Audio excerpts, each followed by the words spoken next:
All right, happy Friday, everyone. Welcome to DMV's virtual Vino with DMV. Alicia and I are back here sipping on some of the Paris Valley Road Chardonnay before we get going this evening. Up here on the screen, you'll see our amazing giveaway sponsors here, pop-up shop, FireFly Farms Cheese, and Chouquette Chocolates. Now, all four of the Paris Valley Road wines that we're going to be tasting with you this evening, along with the head winemaker at Paris Valley Road, are available at the following local retailers. So make sure if you're located near any of those and these wines sound delicious to you, which trust me, they will, if you haven't already gotten them and tried them, or you're trying them this evening with us, all of these stores have all four of these wines. So before we get going and tasting some of the wines, hi, now you can see us. I'm Devin. I'm a wine specialist here with DMV Distributing, and my coworker Alicia. And just so you all know, this is our second virtual tasting we're doing this week, both together. So thanks, Alicia, for drinking with me all week. Cheers. Cheers. I'm glad to be back on here tonight. Also, of course, different wines that we're doing tonight. So that's Absolutely. exciting. Yeah, for those of you that didn't catch Lion and Dove's Pride and Wine on Wednesday evening, we tasted through the majority of the Lion and Dove wines, which includes the Chardonnay. But right now we are pre-gaming with our Paris Valley Road Chardonnay, which we'll get into in just a few minutes. We do have the head winemaker of Paris Valley Road, Doug Heidinger, here. He's going to be joining us in just a few. So he's a super amazing guy. This is his third time on Virtual Vino with DMV Distributing. And we're so pleased to have these amazing California wines available in Maryland and around DC for you guys to have. There's a picture of Doug right there. We were just behind the screens before we went live talking about barrel tastings. So when we are allowed to visit and travel again, we want to go out and drink right from the barrels, which he said that, yes, Devin and Alicia, you can totally do that anytime. He didn't say that, but I think he said it. So a little bit about Doug right up there on the screen for you all. When you guys are joining us tonight, let us know where you're watching from. If you have all four of the wines, I know I saw a few great pictures posted on social media throughout today with all four of the wines and people walking out of their favorite stores with all four of the wines in their great virtual Vino bags. Now remember, the virtual Vino bags are really cool because they can hold all four of your virtual Vino wines that we showcase every Friday evening at 7 p.m. with you. They can actually hold up to like 6 wines. I won't lie, and I've definitely gotten about 8 in there before. They're good bags, guys. And then they also come with a whole tasting sheet from here, a pop-up shop. I gave my last one away to someone in a store, so I'm sorry I don't have one to show you, but they're really fantastic. So definitely you can also order those tasting sheets from here, a pop-up shop online, which is really great. Now, Alicia, I know that you still have some of the FireFly Farms Cheese from Wednesday's event to pair with this Chardonnay. I'm sure that it'll taste equally as great with the Paris Valley Road Chardonnay as it did the Lion and Dove. So I also have some. Marigoat round. The Marigoat round. I also have my black and blue later. I think I'm going to pair with the Cabernet. Oh, it'll go good with the Cabernet, but it'll go really good with the Zinfandel also. So yeah. Well, perfect. I can't wait. So we're going to get started here. Thanks, everyone, for joining. I'm sure we're going to have some more of you joining us as we go along here. I feel like I saw a lot of weird traffic instances here on a Friday evening as more people are going back to work. You're going to get that Friday rush hour crazy I-95 and 270 traffic. I live in the middle of the country again, so I'm not going to complain too much. Hi, Jenna. Welcome back. Cheers. Cheers, Jenna, did you happen to get all 4 of the wines this week? If you've never had Paris Valley Road wines, they're amazing. You will definitely not be disappointed. Oh, and Jess also has some of the Marigoat round as well. With the Chardonnay, Jess. Oh, yeah. I feel like Jess said that she's drinking the Zinfandel. So that would definitely be good with that as well. Yes. Yeah. Or even the Merlot. Really all of these reds. You're definitely, hopefully people have some great cheese and meat trays this evening. So just wanted to remind you all, after the show, we do have a post where you can vote for your favorite wine featured this evening. So make sure you do that, because then you are entered in for a chance to win a 5-pack of Chouquette Chocolates, which are delicious. And all of them are actually filled with caramel. So, oh yeah. We also have a $50 FireFly Farms gift card to give away this evening between wines. And we have a Here pop-up shop custom wine glass. I have my hand-painted wine glass from Here pop-up shop. It's amazing. It already has some of the Paris Valley Road Chardonnay in it. So make sure that you're commenting, asking us questions tonight, and just having a good time. It's Friday night happy hour, so feel free to ask Doug any questions. We were even talking about his favorite beers to drink while making wine earlier, so ask him anything. It's a Friday. Why not? Now, Alicia, I know that you have been to Paris Valley Road before. Before we get into that and invite Doug on, I did want to mention that us here at DMV Distributing had a new wine to us be released maybe about a month or so ago in and around Maryland and DC, but it was actually featured in the Washington Post this past week and got the highest rating. It got 3 out of 3 stars, excellent, by Dave McIntyre in the Washington Post, the Tagua Carmenere. And I remember when we first tried it, it was absolutely fantastic. So there is the Washington Post. So if you see that bottle in your local retailer, absolutely grab this bottle. It's fantastic. One of the best Carmeneres I've ever tried. And that's really saying something. I've at least tried quite a few. So obviously the bottle itself is gorgeous. The wine is gorgeous. Definitely a shout out to that fantastic winery for making such a brilliant Carmenere. And make sure that, even if your favorite liquor store doesn't yet carry it, just tell them to contact DMV Distributing, because this is definitely a red wine that you want to get your hands on and show off to your friends at your next barbecue. Yes, and that review is just in the Washington Post this week. So if you missed, just in Wednesday's edition of the Washington Post, so you can still find it online too. Yeah, exactly. All right. Well, we are going to bring on Doug Heidinger, like I mentioned. Super amazing guy. We're so thrilled that Doug could join us once again here at Virtual Vino with DMV. Doug, like I mentioned, is the head winemaker at Paris Valley Road. And Alicia, I know that you're going to share some stories from your visit with Paris Valley Road as well. We do have some great pictures to share later. So definitely ask these guys questions. They've been there, and then hopefully eventually once we can get back to traveling and tasting wine physically all around the world again, you can see what to expect. All right. With that said, hi, Doug, and welcome. Thank you guys very much for having me again. I must be doing something halfway decent if you guys keep inviting me back. I'm always surprised every time I get asked to come back on a virtual Vino. I don't know why you would be surprised, but you know that we're always thrilled to have you. It's always a pleasure. Now, Doug, before we get going and starting on the wine, if you could tell everyone that's viewing this evening a little bit about yourself and then about Paris Valley Road there in California, kind of where you guys are at and your background with winemaking. I know you recently got promoted to head winemaker there, so congrats once again.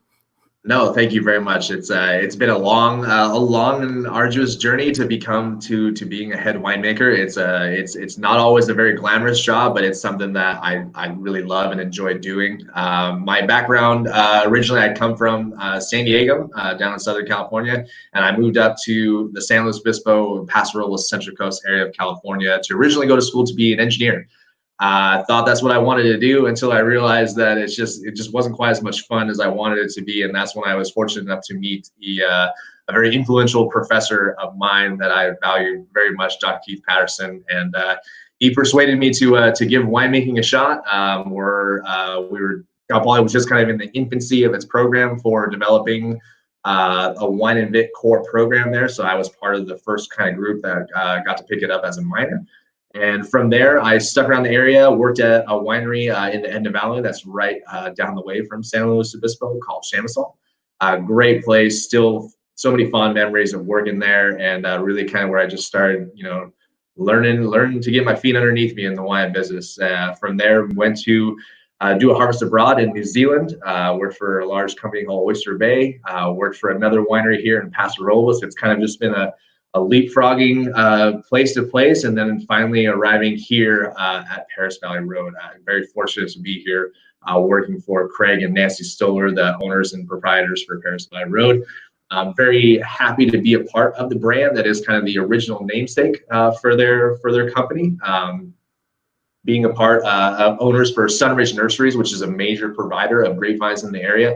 Paris Valley Road was a ranch that they own just a little bit north of us here in Paso Robles, to where they decided to lay down some roots and plant vineyard of their own. It's as you would expect, right off of Paris Valley Road exit up on 101 North. So that's kind of the homage to the past, and now bringing it forward here, as Licia can attest to, we took over a building, an older, more historic winery here in the Paso Robles area. It was once originally the Arciero family winery here on the east side of Paso Robles, and it is now under our guidance, under our remodeling. It was a little rough at first, I'm not gonna lie, but we call it our old hot rod. It has so many fond memories from people in the area. A lot of my friends have actually gotten married on the steps here when it was the old RCO property, and it's a great place, great location. You couldn't ask for to be in a more primo spot than where we are here in Paso Robles. So very excited for that. My favorite beer, God, there's so many. The saying goes that it takes a lot of beer to make good wine, and we definitely make sure that we're doing our part. Firestone is a very prominent brand here on the Central Coast, so I definitely show some love to Firestone Brew, and can't go wrong with Lagunitas. I know there's a lot of really good craft breweries on the East Coast. We'll have to work on a trade where you guys bring out beer and we'll provide the wine, and it'll be a good time. We can definitely do that. Absolutely. I wish that we were allowed to pair. Here in the state of Maryland, you can't have like a winery and brewery combined. We do have a local one that kind of does it, but there's a huge fence in between, and you can't, God forbid, somebody swaps one back and forth across the fence. I don't know. I think it's here too, because I know there's a couple, like one has like two different buildings with a winery and a brewery. Mm-hmm. Yeah. Maryland's really strict about it, but we do have a lot of fantastic local breweries and wineries as well around this location. So yeah, we can definitely trade some local wine, beer, and stuff for your wines.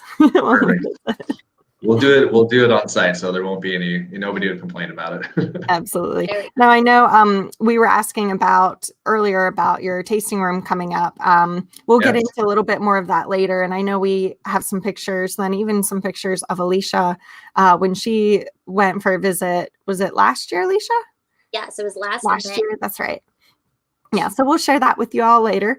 So now we are going to get into the Paris Valley Road Chardonnay. And I'll admit, this is one of my favorite Chardonnays that I've ever had. I'm always one of those wine drinkers that Chardonnay is probably the last white wine that I usually pick up for whatever reason. I'll admit it, but I absolutely love this Chardonnay, Doug, and I would pick up this bottle anytime. Yeah, no, I can attest to that too. It's always one of those things that I think everybody remembers their parents growing up drinking Chardonnay, and it's just like, no, I don't want to drink my parents' wine. That just seems kind of boring. But maybe. I mean, Chardonnay for us, as on the production side, it really is the easiest tool in the toolbox to play with. It can do so many versatile things with Chardonnay. It can be made in so many different ways, and it's a very hardy grape that can attest to a lot of different soil and climate conditions when it's growing on the vineyard. For our Chardonnay in particular, we've tried to get away from the stigma of the typical, what you would call like a Rombauer style Chardonnay, where it's a very full-bodied, almost viscous, buttery Chardonnay. There's nothing wrong with that approach, but for us stylistically and trying to differentiate ourselves, we wanted to create and craft a Chardonnay that you can have multiple glasses without food, without feeling the need to kind of cleanse your palate. So what we did was we keep our Chardonnay in full stainless. We don't allow it to go through too much of a secondary fermentation called malolactic fermentation. And what that essentially is doing is you're transitioning one acid to another type of acid, so malic acid to a lactic acid, and it's going to give you in that in that transfer, it gives you a lot more of a kind of a luscious, smoother texture to the wine rather than say more on the bright and, acidic side of the taste spectrum. So we prefer to keep it more on the tart, more crisp side, and that way it's something that's easy to drink in the summertime. It still has the full body, full mouthfeel of a regular Chardonnay, so it pairs very well with food. And it's a wine that we always enjoy making, because when Chardonnay is fermenting in the winery, it smells absolutely fantastic. It blows all the other varietals away, in my opinion, in terms of aroma. When it's going through its fermentation, it smells absolutely beautiful. This specific Chardonnay, like when I taste it, when I'm kind of smelling through it, it's predominantly off of a vineyard that we have a long running history with, our own Paris Valley property. So we kind of know what to expect. I get a lot of, it's a very floral wine. It's got a lot of, bright citrus notes to it. But at the same time, it has a lot of a tropical notes. So I get a lot of pineapple. If you're, depending on how chilled it is, that could definitely have an influence on how much an aroma or a profile it has. The colder it is, the kind of less sensitive you're going to be to like those fleshy fruits, and the more the acid and the flowers are going to shine through. But if you kind of, if you stick it in your fridge, it's really too cold, sometimes what you can do is just put your hands around it, kind of let it warm up just a little bit, use your body heat to kind of change it a little bit, and then you'll be really surprised of how much the aroma will change, how much the palate will change. And then that's where I feel like it transitions to a little bit more of a stone fruit, like a peach. You get more peach flavors coming out of this wine when it starts to kind of warm up. And that's a really great thing to think about. It's one of the questions we always get where people ask, why are there certain wine glasses to drink with certain wines, or why stemmed glasses are better? Well, because obviously I'm using my here pop-up shop glass, but the wine was very chilled when I first grabbed it. But now, you do affect the taste with the temperature of the wine. So of course you warm it up, and there you have it. And it's very true. I think that this Chardonnay, and why I really like it, is that it is really crisp and refreshing. And it's got a light butteriness to me. But it's not, I've had some, even specifically from California in the past, that they hit it really hard with the butter. And I feel like you do, after a glass, you just kind of feel full. So especially in the summertime, when you want something really crisp and light and refreshing, this is the perfect Chardonnay for that. It would definitely be just an easy grab off the shelf for your barbecues. And I know, obviously, here in Maryland, we love our seafood. And I could see pairing this even with shellfish, even sushi. I have a lot of friends that love sushi around here. Just those, salmon, crabs, all of that, because it's still crisp enough to do that. And the butteriness, you're going to throw butter on crab or whatever else. So I think it would be great with that as well. Exactly. Thank you for those kind words. And that's affirming to know that you're also getting those characteristics that we want to kind of shine through the wine. We definitely want to make obviously, why would you not want to make a glass of wine that people are ready to go back to for a second glass? Because it's the nature of the business, right? We're here to fill people's glasses, and hopefully they enjoy it. And if it's too much of if it's too heavy on the mouthfeel, where it just feels like it's a little syrupy on the palate, it can be, definitely something that you're like, well, maybe just one. I'm just like a stout beer. I mean, there's some people who I'm good with just one, and that's all I need, Absolutely. And Jenna's talking about how it's so interesting how temperature changes the flavor. And Doug, you as a winemaker, you can talk about how when you're doing white wines in the barrel room, when you're tasting straight out of the barrel, those are at cellar room temperature when you're doing the winemaking process, so you don't have it chilled. So that's when you're really getting the full flavors of those whites that you're doing. Absolutely. So that's a great point. I mean, we do have the ability to cool our cellars down. We're right around that 56, 57 degrees in the cellar. But at the same time, you're absolutely right. When we pull it up, when we go through the blends and we're putting them together, we don't want them to be ice cold out of the fridge. We want them to kind of be a little bit more about an ambient temperature. So we'll usually pull them the day before or the morning of, let them kind of hang out on the counter for a little while. And then it really starts to open up and express, what's really the core flavors of the wine. And it's not to say that you have to drink it that way to where it's warm. That's definitely not enjoyable on a hot sunny day to have a warm glass of white wine by any means. I'm not telling anybody to do that. But it's definitely one of those things where it's kind of cool to see it transition. And obviously once it starts to kind of go a little too far past the mark for you, just grab the bottle and top it back up with some fresh, cool stuff out of the fridge, and it'll get right back to its more bright citrus and flowery type notes. Yes, Exactly. a lot of like stone fruit, maybe even a little bit of apricot in there. Is what I'm picking up. So. And I know, and the best thing about actually all of the wines that we are drinking this evening, including the Chardonnay that we're drinking right now, is that these are super high quality. You know, this is essentially, you know, your estate winery there. And the price of these, and on average in stores around Maryland and DC, is $13.99. Which, if you, I mean, even just the label, you know, this, I love the label. I love the logo of all the Paris Valley Road wines. It looks expensive. It tastes expensive, but it's not going to break your bank. You can get two for the price of one, basically, with these wines, which, of course, is what DMV distributing is all about. We want to bring people these great wines from all around the world that they can also, they're going to grab up and try because, you know, especially if you haven't tried it before, you don't want to commit to spending $20 on a bottle. But, you know, that 15 and under mark is absolutely perfect. And, you know, I don't want to, it's a great fuss or anything. Don't up the prices or, you know, but it tastes like it should be way more. Which is no, we wouldn't do that. We understand that, you know, people are very price conscious about, you know, and price does influence your decision to what people pull off the shelves. And you know, what was the term? It was the QAC or QAR, the acronym that you had for the quality on return or something like that you had. Quality QPR. Yeah. QPR, that's what it is. QPR. There we go. So exactly. I mean, there's tons of things that we can do in the winery on our side of the business to where we can just be, you know, price conscientious, where we're not trying to just, you know, throw all the tricks in the book at these wines. We kind of just keep them very respectful, you know, very much hands-off winemaking. Just let the grapes kind of move through their natural progression, through their fermentation. You know, obviously, just the more you touch it, the more, I mean, labor costs and everything you add into it. So there's definitely a business side to it, which is also kind of fun in addition to just making the wines. But, you know, a lot of times if you know, just let nature be and let it kind of run its course, and just, you know, get out of the way and just let the wine do its thing. And oftentimes that somehow, you know, works out the best. Yeah. And I think you've done an excellent job, especially with the Chardonnay. It's probably going to be one of my summer go-tos. I guess it's already summer. It doesn't feel like summer yet, though, I'll be honest. So once it feels like summer to me, then it's going to be. I know it's been so hot, but it hasn't really been summer, you know.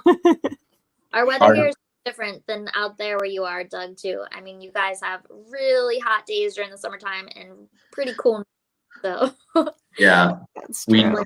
The line also. So that's what we call, you know, in the ag world, is that diurnal swing. You know, the grapes need those hot days and then those cool nights to really develop on their maturity. So it's what makes Paso Robles unique in the sense that we're able to produce these wines, and it's because of our climate. So you hit the nail on the head there. It's just not coincidence, but just like this is why this area has popped up as kind of a key place to grow awesome, amazing wine grapes. Absolutely. And do you get a lot of rain there? I know here we've had a lot of rain really right before harvest for like the local wineries around Maryland the past few years, which people don't understand that you don't want rain then, but yeah, it's gotten bad. Rain right before you're about to harvest is almost like the kiss of death. And what happens is you know, water gets into those clusters, and it will not, if you don't have the hot days to get the moisture to kind of burn off, they will start growing mildew and mold. And then after that, it's done. So to answer your question, no, we do not get a whole lot of rain. Our rainy season is maybe this long. California is always in a constant state of drought, unfortunately, and you know, we wish we could have more rain, obviously, for everybody, for all the people who live in the country that, you know, live and die by their wells on their properties. And, you know, it's a scary feeling when the well goes dry and you need to drill a little deeper. But anyways, we've been fortunate. The last couple of years haven't been as bad as previous. Our lakes and reservoirs are floating pretty good, around 60%, which is good for this time of the year. And so, you know, summertime, you still can get out on the lake and do a little bit of recreational boating or some fishing or anything that you like to do. But to kind of go back, at this point in time, we're really trying to just be conscientious about how much water we give the vine, because part of our growing and our quest for consistency is when you control all the factors of how your vines are growing, it really allows you to kind of tailor the ripeness and readiness of those grapes. So what we do is we like to stress the vine. We put it on a drip irrigation system to be very conservative with our water, but be very controlling as to how much we're giving each specific vine. So every vine will have its own little drip emitter right above as it goes across on the drip line, and then we water it in gallons per hour, and it's pretty low. What we want to do is keep those roots very close to the surface, not let them go too deep for groundwater, and then from there we can kind of control the growth of the vine and really kind of get it to focus on its fruit. Vines are the way my teacher described it back in the day, and it's always kind of held on to me, is a vine is like a mother, and a mother will go into its natural protective instinct if it ever feels it's threatened, and it's going to do its first and foremost, and it's to take care of its children, and those are the grapes. Those are its seeds. It's means for procreation and ensuring life after itself. So if it's not feeling that stress, if it's not really feeling kind of like that, it's in any kind of I hate to keep using the same word, but if it's not feeling stressed, it's going to focus on growing its leaves. It's going to grow the canes. It's really going to develop a big, healthy canopy. And then the fruit kind of takes a back seat. So what we try to do is control as many of the factors as possible. And not having rain helps us to do that, even though it's probably bad for the state as a whole. Yeah, I mean, but at least how you do it, you're not gonna, have anybody yelling at you like if you use sprinklers out on your lawn in California, because I know that like eggs, people are gonna egg your car or whatnot. So no, yeah, we're very our vineyard team is out there in the vineyards constantly checking for leaks, making sure everything's working properly. And that way we're ensuring that every drop of water, literally every drop that we put out there onto the vines, is going where it should be and not being just kind of frivolously wasted and just kind of watering the ground. Oh, amazing. Well, Doug, I love the Chardonnay. I know I've said it before. I'll say it again. Cheers with the Chardonnay, guys. Now we are going to move on to our first red of the evening, the Paris Valley Road Zinfandel. We do have a giveaway to offer up now. So we're going to randomly choose someone who's been watching with us, enjoying the wine tonight. Those of you that are out there watching with us, let us know where you're watching from. Hi, Sabrina and Dad out there. I see my dad on there. Hello. Hi, Sabrina from Broom. You can have a glass of wine later. Hello. We're going to give away a 5-pack of Chouquette Chocolates. So keep an eye on the comments, guys. And remember, if you win, just message us at DMV Distributing so that we can get you your prize. So we're going to let Doug talk about the Zinfandel here. I have actually never tried this. I have sold it quite a bit, and I've never tried it. So I'm outing myself right here in front of everyone, but I'm very excited about it.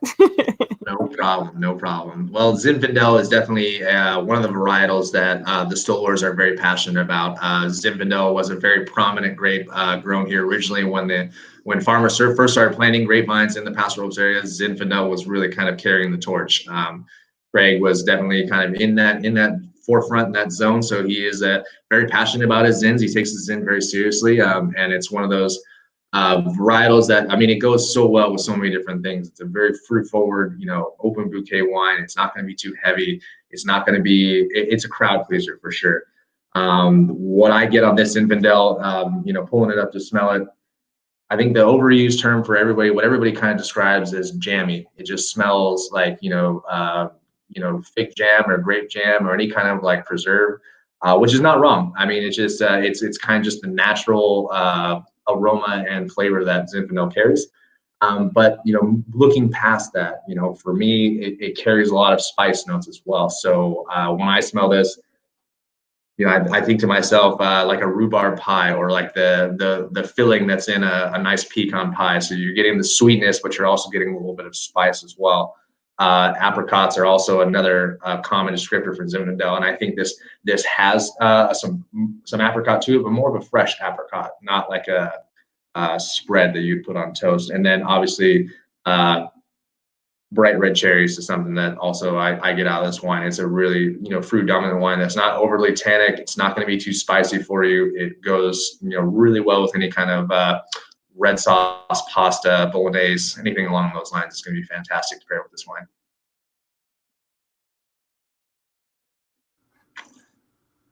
Enjoy. Yes, I agree. You can definitely smell the juiciness of this Zinfandel. Yeah.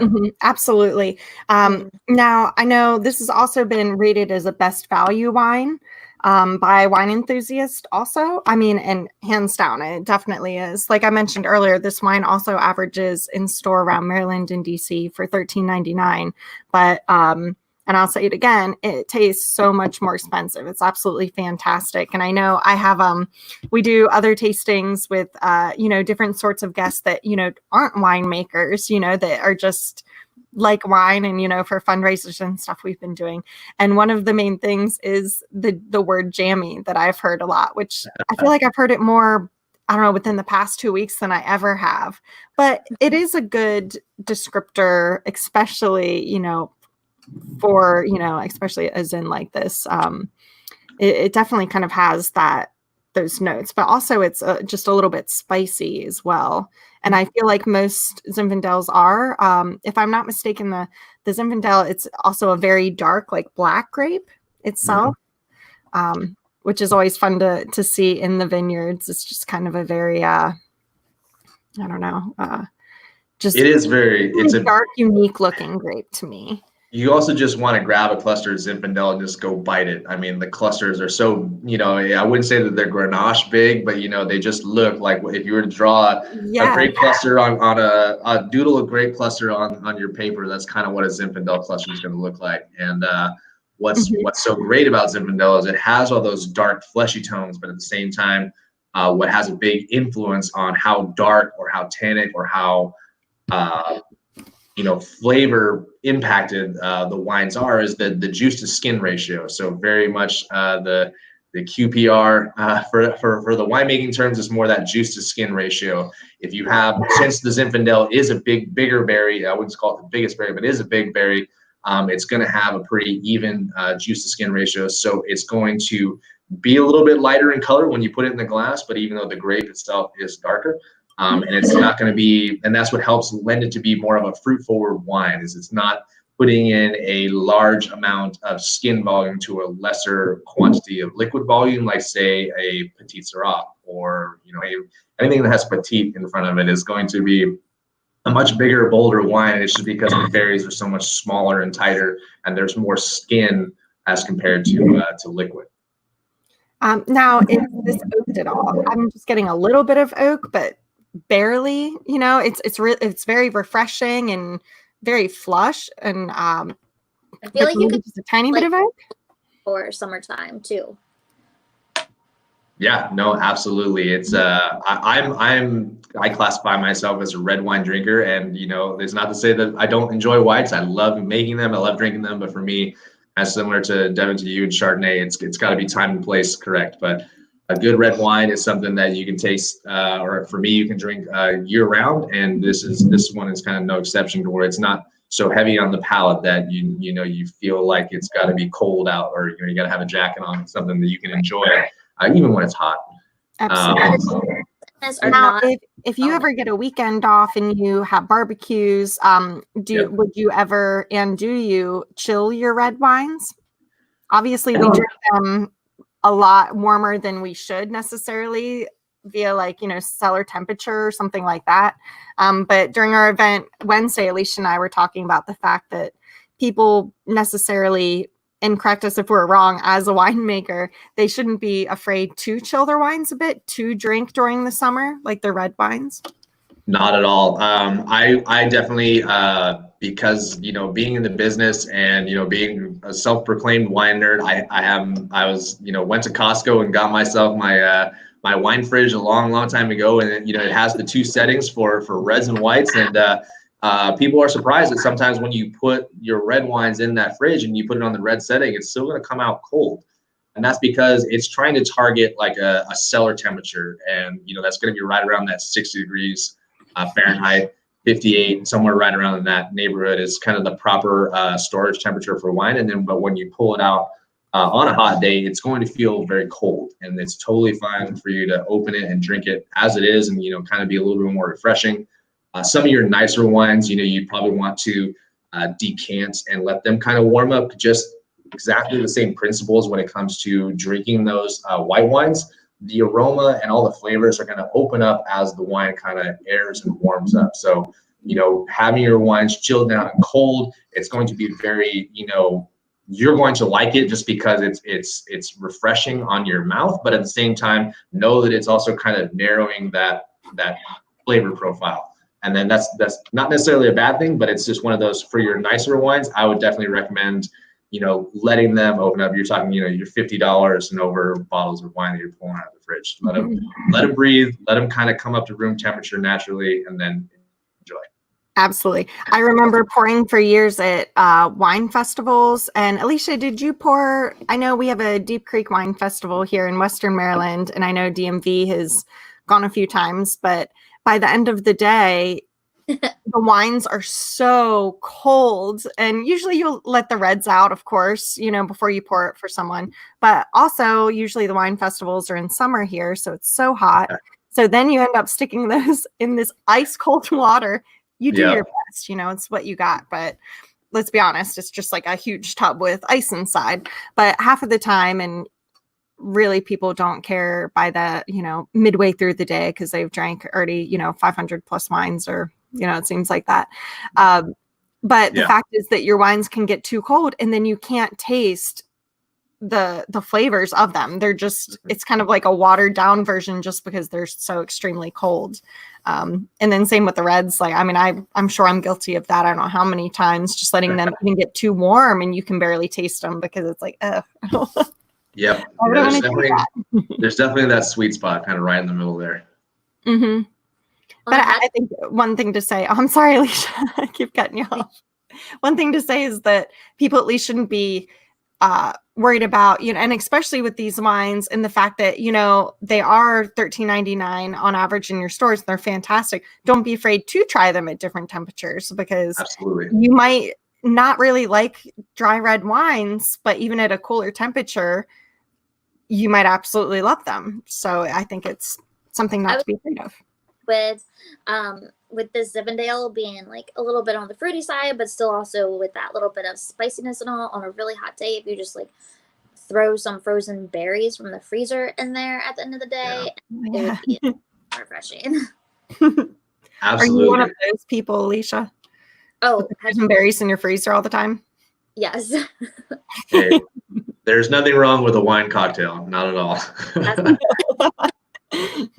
I used to see it all the time, and I was so jealous because I'm just not one of those people that are, I do always have wine glasses in the fridge that are chilled. Yeah. So I'm one of those people, but I'm not one with like the ice or the berries or anything.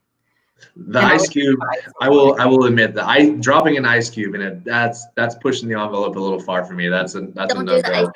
Oh my gosh, I have seen it so many times, and it hurts my heart. So yeah, if you do love your wine chilled and you don't put your glasses in the fridge like I do, or have the berries, they also have the stones now. They have just something, just nothing that's going to water down the wine, because you're just just like not even frozen berries, but frozen grapes for the summertime to just drop in.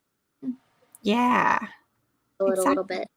But yeah, on really hot, I know, like, there was like one 4th of July that we were out at Party in the Park, which is what we have annually in Frederick. And when I lived downtown, so we would walk down to the park, we were out all day, and we would like skip back to my house, grab the alcohol, and I'd be like, I've got berries in the freezer. We need to chill this a little bit. So that's when I started, like, on really hot days, put in some frozen berries in my red wine. It was like kind of like a little bit of a sangria.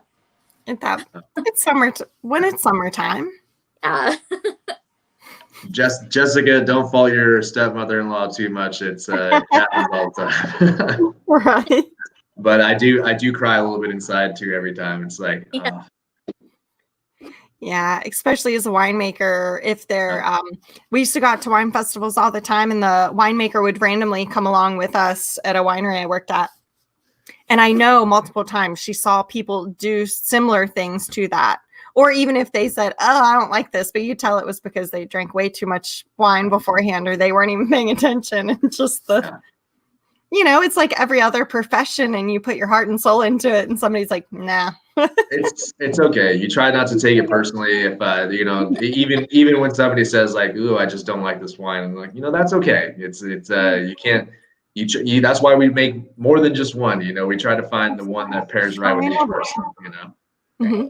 But it's your fault if you just ruined it with an ice cube. So yeah. All right, guys. Well, I think one more thing about the Zin. What would we pair this with? Obviously not an ice cube, but definitely lighter meats, even ham, even like a ham sandwich during the summer, something like that with some good cheese on it. I always love those hipster artisan looking sandwiches. Yeah, Alicia. Or your barbecues. This would be a great wine for the barbecue this summer. Great with pork chops, any kind of great with chicken dishes as well. It doesn't have to be necessarily, all vegetable based or pastas. Definitely, be encouraged to try these wines with anything you would kind of put like with a sweet and savory dish. So if you got a killer burger with a good fig jam, this would go great with that. If you've got a pork chop recipe that does like an apricot jam on it, or a sweet potato mash. Oh my God, that would be amazing. See, all amazing food pairings with the Zinfandel. All right, so we are going to move on to the Merlot now. I have not drank Merlot in quite a while. Super excited about this. I have tried your Merlot before, so I know that I love it. We are going to give away a Here a Pop-Up Shop custom wine glass in the comments. So if you have been joining us, watching us tonight, also let us know what you're drinking along with us. We are going to move on to the Merlot now, but those of you keep an eye on the comments. We're going to randomly choose a winner of the Here a Pop-Up Shop custom wine glass.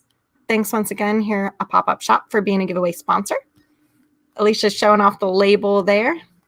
And I love all of your labels. I love anything that's consistent, where you know who made them. If you've had their wines before, you know that it's going to be good because you had another one of their wines.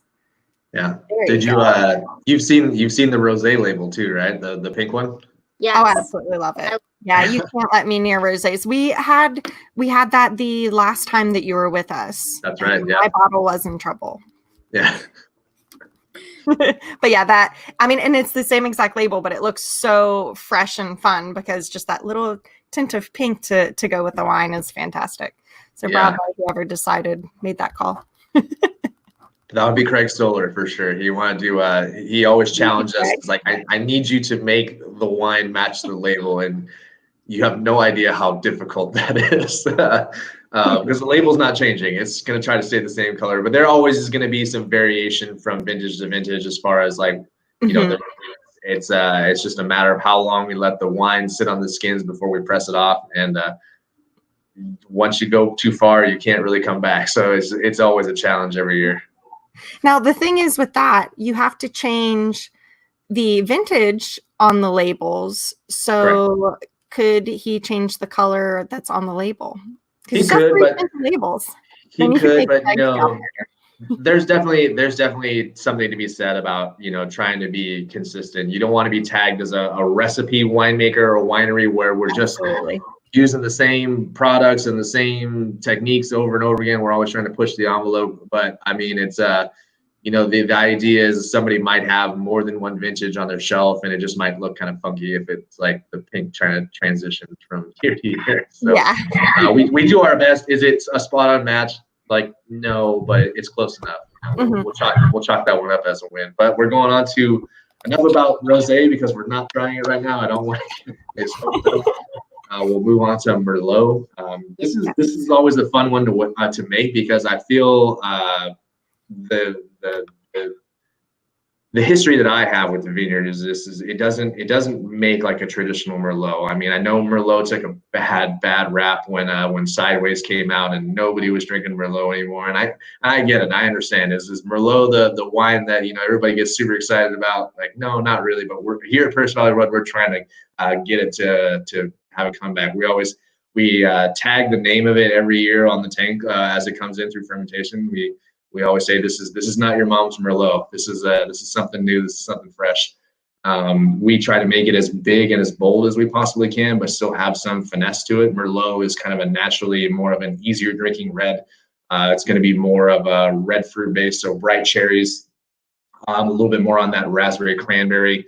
But then even some riper strawberry tones to it. But what it is and what makes it so fantastic and why a lot of people are bringing Merlot back to use as a blender is it really kind of boosts up in the mid palate. And then so what I mean by that is if you were to kind of make a linear graph of how you would describe your flavors, and there's the entry, it comes in the beginning, and then it'll slowly kind of build to the middle, and then what you would hope for is a nice little kind of not decline, but just a steady, and the finish kind of stays with you. So right there in the middle, that mid palate, it's a great builder. It has so many luscious red fruit flavors. It just pairs so well with varietals like Cab Franc and Cabernet and the other Bordeaux blends. But fantastic and difficult a job it is to try to make a Merlot stand up on its own and kind of hang with some of the bigger Bordeaux varietals out there. So, cheers, enjoy. Not your mom's Merlot. I love this Merlot. It's fantastic. Like I said, I haven't had one in a while. The movie Sideways, but Merlot was one of the first reds that I learned how to drink for some reason. I don't know. The Merlot didn't get a back with me, so I really do like the Merlot. Mm-hmm. Yeah, I think it's very fruity. It's got a little bit of black cherry and plum flavors to it. And I also love Merlots because they always have just a little bit of vanilla to me. And this one does as well. Not too much spice either. I know this is oaked for, I feel like it said 28 months.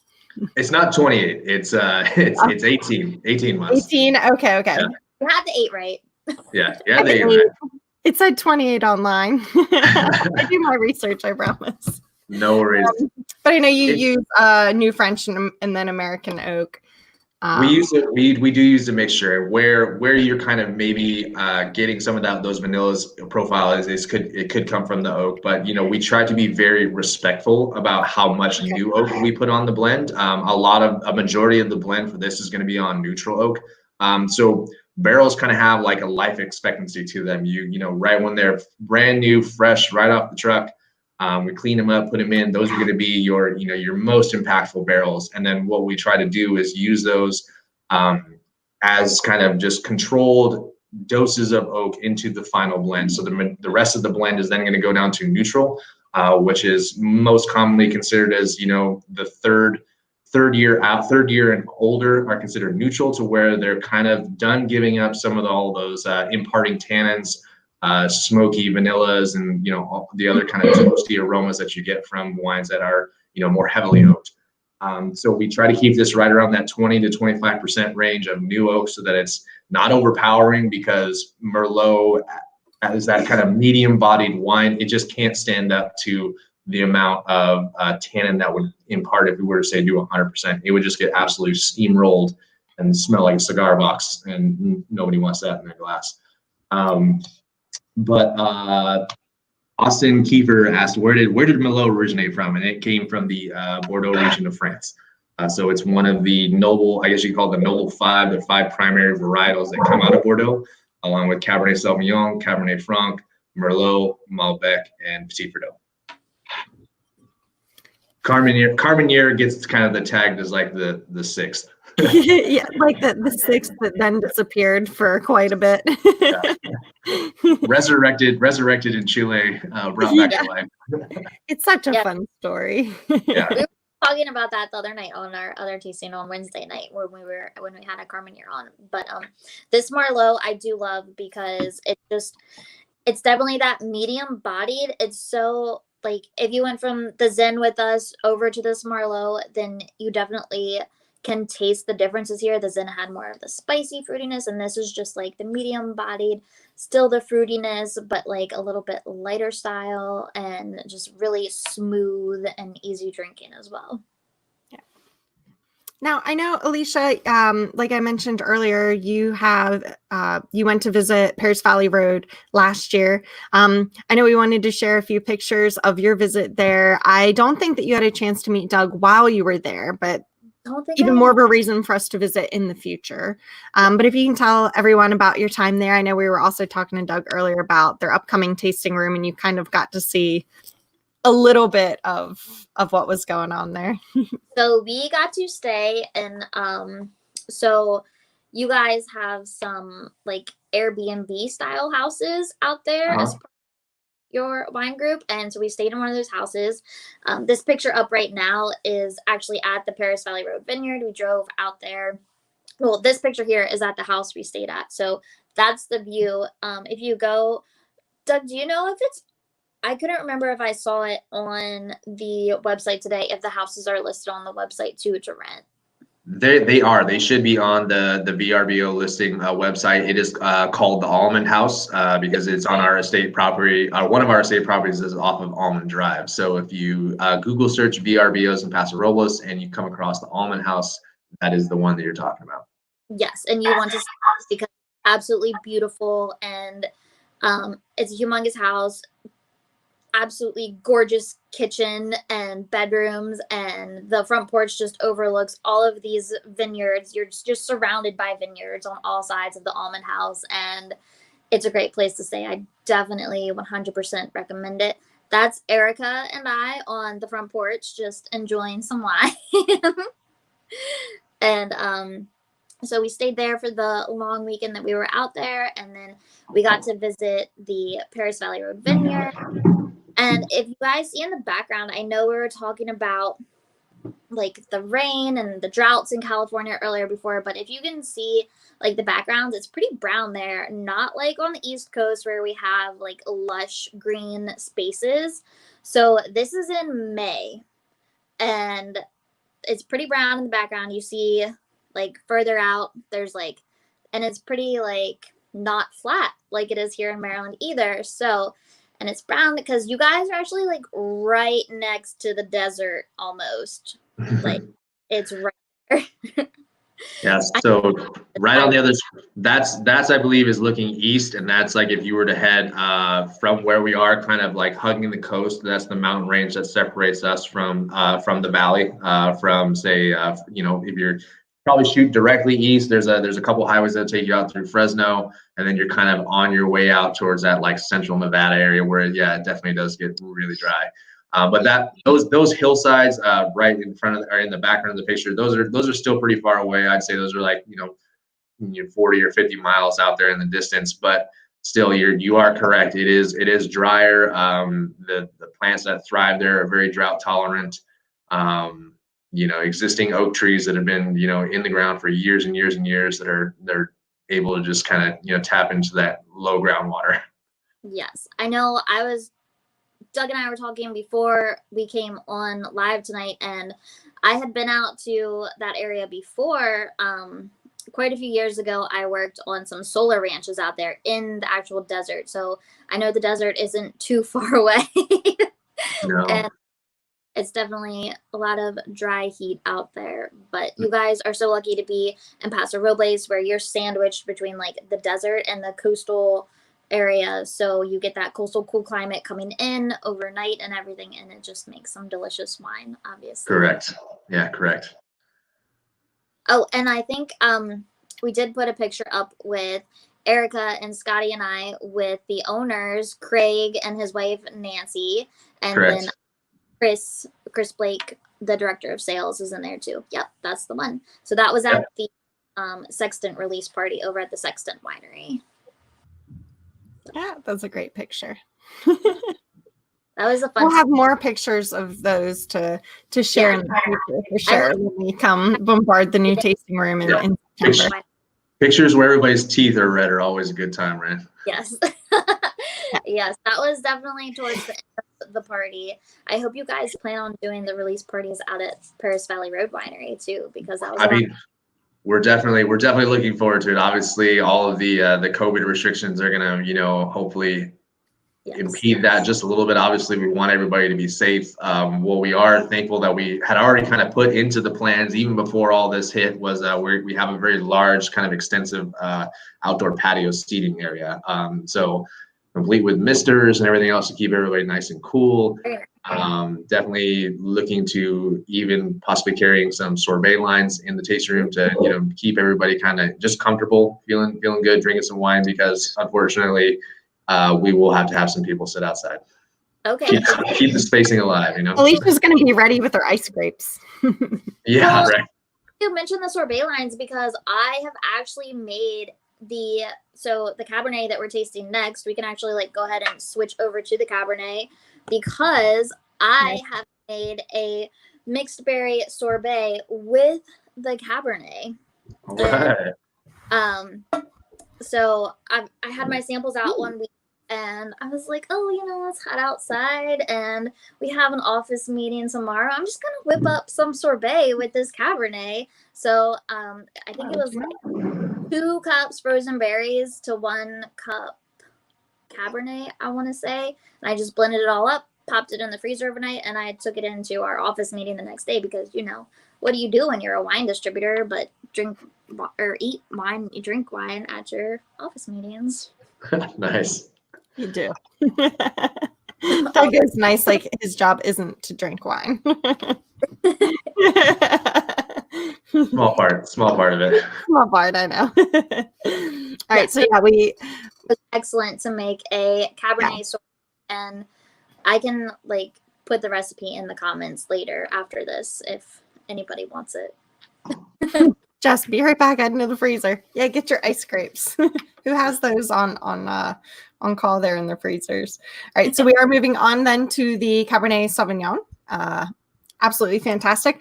After we try and drink this, we are going to give away our last prize of the night, the $50 FireFly Farms gift card. And with that said, I'm going to be pairing my black and blue FireFly Farms cheese with the Cabernet Sauvignon as Doug tells us about it. Sorry, Doug, we didn't think to send you cheese. That's all right. It probably wouldn't have made it anyway. It would have gotten melted somewhere along the way. Don't worry about it. I can send you the link. They have it all packaged and they can send all over the US and it arrives to you super fresh. Well, then you know what? You're all right. I am upset that you didn't send me cheese then, since there was this wonderful service out there. I can't do that. We'll hook you up with some. No, so it may sound kind of counterintuitive, but talking about this Cabernet, we took more of a lighter approach to it. It sounds weird that we went heavy with the Merlot. We wanted to stand up some of these other red wines in the lineup, but at the same time with the Cabernet that we get off of our vineyard off of Paris Valley Road. It's sometimes too easy to get caught up in trying to make Cabernet too big and too bold and very tannic. And it's, tannin is different than spice. Tannin is something that kind of hits you in the cheeks back here. If a wine is really tannic, it makes you feel kind of gritty over your teeth, where you feel like you rub your tongue across and it almost feels like sandpaper. That is when a wine is really heavy on the tannins.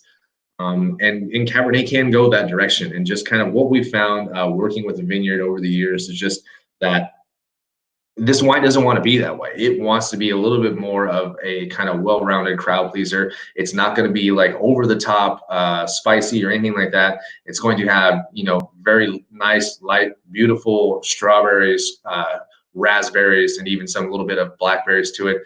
I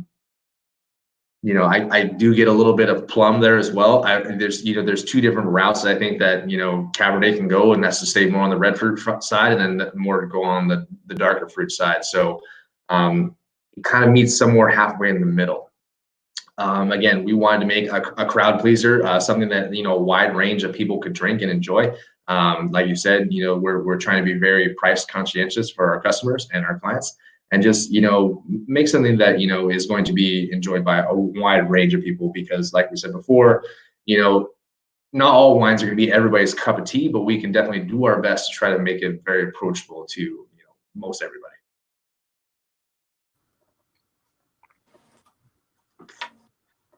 Well, Yes, and there's- definitely, the first thing that you think to pair with any Cabernet Sauvignon would be a big steak. That's like always the obviously, the one with cab, but especially, barbecue season, July 4th is coming up next week somehow. I don't even know how it's gotten here so fast. Mm-hmm. But I would absolutely love this. Cab to me is very juicy, and it tastes very fresh and ripe. Like, it's just super refreshing as well. So I would definitely pair this with, your barbecues and especially burgers. You Mm-hmm. still, even your veggie burgers, real, red meat burgers with some amazing cheddar cheese or the black and blue cheese. Like, I just yes. eat some of with it. I know that tasted really great, right? I would pair it with that. And definitely, we try to stay very kind of conservative on the oak approach. This is not something, like you said, it's very juicy and, luscious. It's not going to be too overly woody or marshmallow or toasty. And that's why I think this wine would definitely go excellent with, like, if there's any Traeger fans out there, if love to fire up the smoker, smoked meats, whether you're doing ribs or, we call it tri-tip out here, but any kind of like a brisket style cut. This wine would go absolutely great with that, because it's not going to meet you smoke with smoke. The smokiness of your barbecue will still come through, but then you'll still get the juiciness and the luscious red fruits from the wine. I think it'll make a fantastic pairing. I definitely love drinking cabs with any kind of ribs or barbecue meats. I could definitely down to Bispo Market and pair delicious barbecue down there. Are they still having that right now with COVID? Which one? The San Luis Obispo Farmers Market? They are. So the farmers markets were able to open back up, and everybody's just kind of being very respectful about wearing masks and keeping their distance, and they've transitioned to being more of a they used to be only cash based with their business, and they've opened it up a little bit more to taking credit cards, doing a little more contactless payments. So very nice. Always good to get some fresh vegetables out here. And I'll give a plug to Tally Farms. My wife and I use Tally Farms. What they have done is you can buy into their program, and every other week you get a fresh box of Tally vegetables delivered to your house. I know I saw at the beginning of our show tonight. Sorry, my dog just knocked over my phone. I know I saw a comment at the beginning of our show, and there it comes up. Imperfect Produce has the FireFly Farms cheese on their order this week, which I keep wanting to try. Imperfect Produce. I know they deliver out here to our area in New Market, so that's really fun that Imperfect Produce has the FireFly cheese. So it sounds like you guys have stuff like that out there in Paso Robles area too. Yeah, definitely. So I'm just sorry. I looked down and I had to squint down to see the comments, and it's Cabernet is going great with spring rolls. Clapping hands, great with smoked ribs. Opinion on heavy tannins in a cab. So to me, heavy tannins it's a time and place. When you're thinking about a wine that is something that you want to lay down and age for a long time, you want to kind of front load them with tannins so that they can stand up to the test of time. Because what will happen is as the wine slowly breathes through the cork, it is going to kind of naturally soften, and kind of the flavor profile is going to change. So when you're making a wine with really nice fruit, and you're really trying to dial in and make it a very nice wine that somebody's going to want to lay down in their cellar for 10 15 however many years, you want it to be very tannic in the beginning. It's almost to the point where it might border on offensive. And then just knowing that flavor profile is going to change year over year. So if you're making a wine as a winemaker that is very tannic, it's something that you're hoping that the customer will understand. It's like, well, just give it some time. And then aging of wines is a fantastic way to just kind of let them, come back together and homogenize. I mean, bottle shock is real. I mean, if anybody's ever had been to a winery where they tried a bottle fresh off the bottling line where it's only been in bottle for maybe say a few months before it was released, it could come off as just very tight, angular, very sharp, and just not too terribly enjoyable. But if you give that bottle some time, if the wine was made to age with heavier tannins, it could turn into something incredible. Yeah, that's a good point. A lot of people don't even know about bottle shock or anything like that, which is always something you have to think about and remember when. Yeah, especially it's good to go, and it depends on if it's sweet or dry. Yeah, I mean, do you guys get the bottling dates as the distributors, so you know when it's okay to kind of first release them out to the clients? I don't know. No, I don't. I'm sure that upper management might. Okay. All right. For the boss, but I'm sure that they're not sent to us before we can just sell them, because as soon as we get product, we're rolling through it and getting it to. All right. Yeah. Well, the good news is you know somebody now, so you can always feel free to shoot me an email. I'll tell you. Yeah. Now Gina had a question here. Tannic means heavy bodied, for all of us who don't know what tannic means. So no problem. Sorry, I maybe just jumped a little bit fast forward there. Tannin is a naturally occurring compound that is in the grape skin. It's part of a naturally occurring compound that's in the grape itself. So it comes along with color. It's why we do our fermentations with the skins in the tanks. And what we're trying to do is we're trying to throw that juice, get all those goodness while the wine's going through its fermentations up over to the skins. We do pump overs and punch downs. For anybody who's familiar with the winemaking process, the grapes just don't stay static in the tank. You're constantly throwing the juice and moving it over and rolling it around. And what you're trying to do is you're trying to extract all those anthocyanins and tannins and all those kind of, the organic chemistry nerds out there will definitely know what I'm talking about. And it's part of the science of what we do as winemakers is we're paying attention to all those numbers. We're paying attention to what they feel like on your palate. And the more and more that you do those things, and the longer you let the wine sit on those skins, you're going to be extracting more tannins. And that is either pleasing or it could come off as offensive, depending on what your threshold, what your tolerance is for it. So tannin is definitely not something to necessarily be confused with spice or spicy, even though it can kind of come off as like having a similar reaction when you're trying your wines. It's what kind of gives what separates, in my opinion, Cabernet from, say, Merlot or Pinot. The Cabernet grape coming from the parent grape of Cabernet Franc is definitely going to have a lot more tannin structure to it. So you're going to get a lot more of those sensations kind of here in the back of your cheeks, right there on the middle of your palate, where it kind of has like a little bit of a tingly, kind of prickly feeling to it. It's kind of hard to describe. It takes a lot of practice, and for anybody who's feeling shy or maybe a little intimidated when you're trying wines with more experienced people, the best thing to do is just to try to talk, put yourself out there. I know it's going to make you feel a little bit more vulnerable, but coming up in the wine business, I didn't know what I was talking about. I had I went through school and I thought I knew what I was talking about. My first day on the job, I was like, you don't know jack, so it's one of those things where, nothing beats experience. Nothing beats just getting out there and trying to do it. I think wine bars are fantastic because you can talk to your host behind the bar about what you're getting from the wine, and they'll tell you what they're getting from the wine. And most of the time there's not a wrong answer. I mean, sometimes there's some strange stuff that gets thrown out there. You're like, I don't know, like that one's more of a stretch for me. They're just messing with you. But anyways, it just takes practice to figure out like, oh, okay, that's tannin. And when you get to do these kind of tastings where you taste wines side by side, and you say, well, the difference between this Merlot and say this Cabernet is more tannic. And then that you can kind of connect the dots to where those sensations that you're feeling in your mouth, on your tongue, kind of in the back of your throat, that kind of prickly feeling or that kind of sharp feeling, those are tannins. Well, I'm going to have to take a clip of that explanation because, like Alan mentioned, it was a great explanation of tannin. So even in the future, during public tastings or videos, definitely stealing that, Doug. Okay, sure. No problem. I'll give you credit, though, obviously.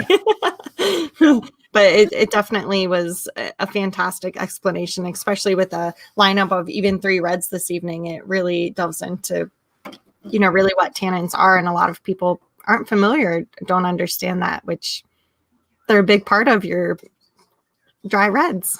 Absolutely. And fun fact, tannins are a naturally occurring meat tenderizer for red meats. So that's why it's pretty common for anybody to, kind of marinate their meats overnight in a red wine. And it's what makes it more tender. And the answer is tannins.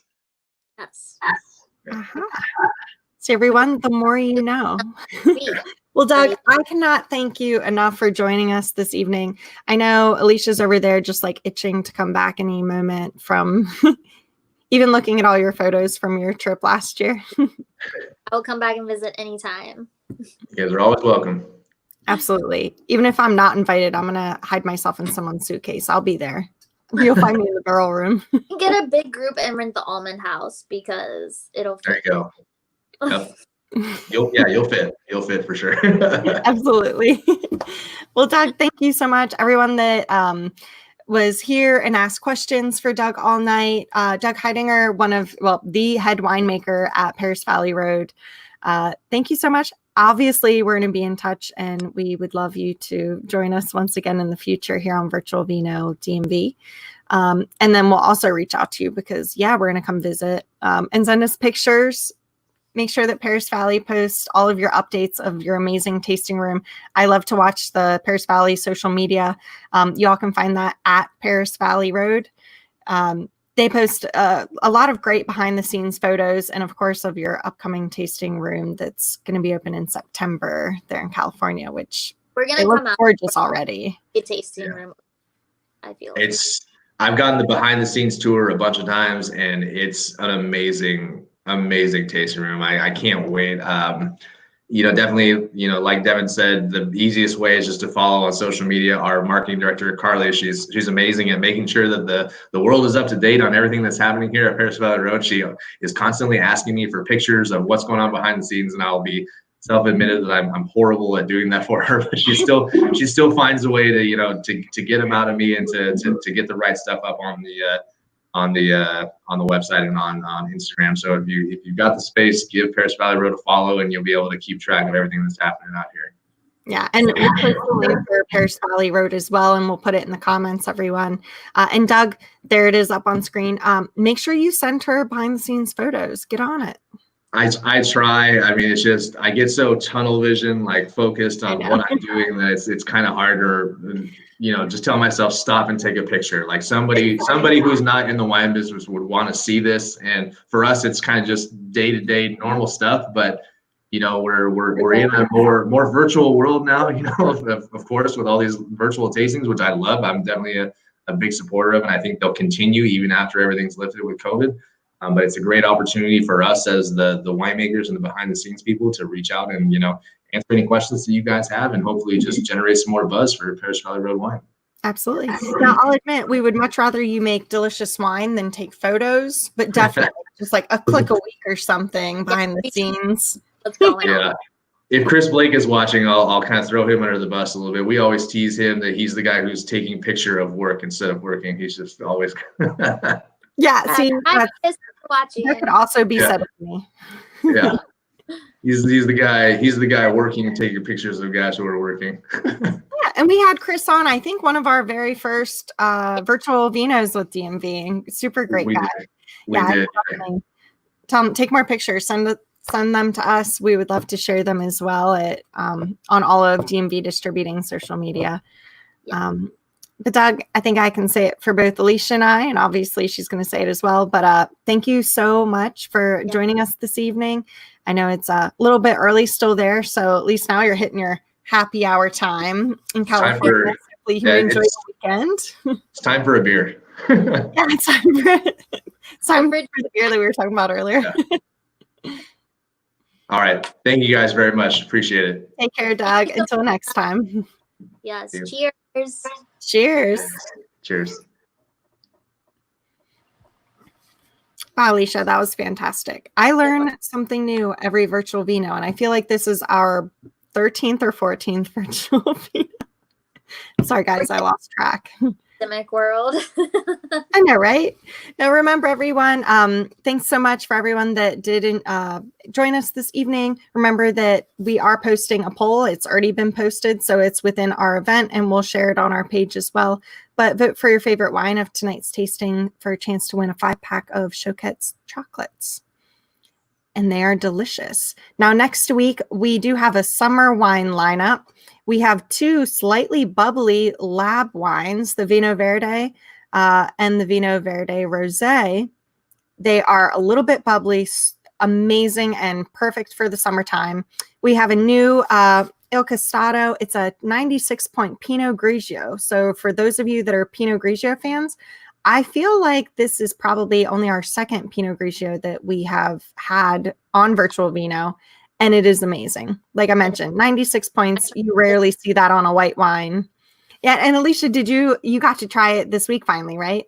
Yes, I tried that and both the Lab Vino Verde and Vino Verde Rosé. They are all so good. So you don't want to miss next week's Virtual Vino. Absolutely. And then we're going to end it with our great barbecue wine, the Tonnelle 22 Cabernet Sauvignon. So that'll pair well with your burgers, barbecues. So join us next Friday, 7 p.m. right here on DMV Distributing. Now, we also want to mention we have another virtual tasting on June 30th. So next Tuesday. How can we dub that Tasty Tuesday? I don't know. Tasting Tuesday, Tasting Wine Tuesday. We are partnering, Line and Dove is with Tag Magazine. We're doing a virtual wine tasting with Kat Burrell. She is a Canadian actress. She is a star of Winona Earp, Working Moms, and Good Witch, amongst several other things. But you can follow Tag Magazine, follow Line and Dove for more information about that. We're going to be tasting through 4 of the Line and Dove wines that evening. We're going to be doing a Q&A. It's super fun, and it all goes towards a great cause, Tag Magazine Scholarship Fund. So Yes. please follow us on Line and Dove, DMV Distributing. Follow Kat, Winona Earp. All of those shows are fantastic. Yes. Don't forget, if you like Line and Dove Facebook or Instagram through the 27th, I think it is. It's actually June 30th now. So we're going to do it through the end of midnight on the 30th, past our event with Kat. Yeah. Yes. Okay. So make sure you like Line and Dove Instagram and Facebook, so that $1 from each Line and Dove is donating towards the Tag Magazine Scholarship Fund, which if you missed our Line and Dove Pride and Wine event on Wednesday, you can go back over to Line and Dove Wines and watch that also, because that was an excellent event. Yeah, we really need more events with music and wine in our lives. So I think if anyone has a good idea for a special event in the future, we'll come up with one. We'll make a special occasion and we'll do another. We had some great bands, some great local business guests, and Alicia and I got to drink together all evening. It was super fun. And all for a good cause. And we want to thank all of our giveaway sponsors, Chouquette Chocolates, here Pop-Up Shop, FireFly Farms. They've been with us since almost the beginning, or if not even the beginning of our virtual Vino with DMV. And yes, I saw a few comments over there to please continue the virtual Vinos. Hey, share with your friends, make friends watch them. If people are watching and enjoying these, we're going to continue doing them. We have some great scheduled events coming up with some amazing winemakers, wine owners, special guests. Who knows? Maybe Elvis will stop by 1 or 2 of them. You never know. It's just kind of. Or maybe eventually we could go do a live from the winery. Next time we'll do live from Paris Valley Roads. Exactly. We could completely do that in the future. We'll be with Doug next time. Absolutely. I will go missing, and then I'll be in the barrel room, and you'll have to hunt me down mid-video, but it's okay. Well, everyone, thanks so much for joining us. Remember, visit us next Friday, 7 p.m. Follow us for all of our upcoming events. I'll be on there on Tuesday. And Alicia, I wanted to say thank you once again for joining me tonight for our second virtual Vino of the week together. Yes. Cheers. Cheers, bud. We can't hang out in person, but yes, we're doing a really great job. This week. Was it this week? Last week? Yeah. What week are we in? I don't know. It was No this one week. knows. No one knows. Just drink wine and enjoy your Friday night, guys. Yeah. With that said, follow Paris Valley Road, DMV Distributing. We're going to enjoy our weekend. We hope you all do as well. thanks again for joining us, and cheers. Thanks, guys. Cheers. Happy Friday. Yeah, happy Friday.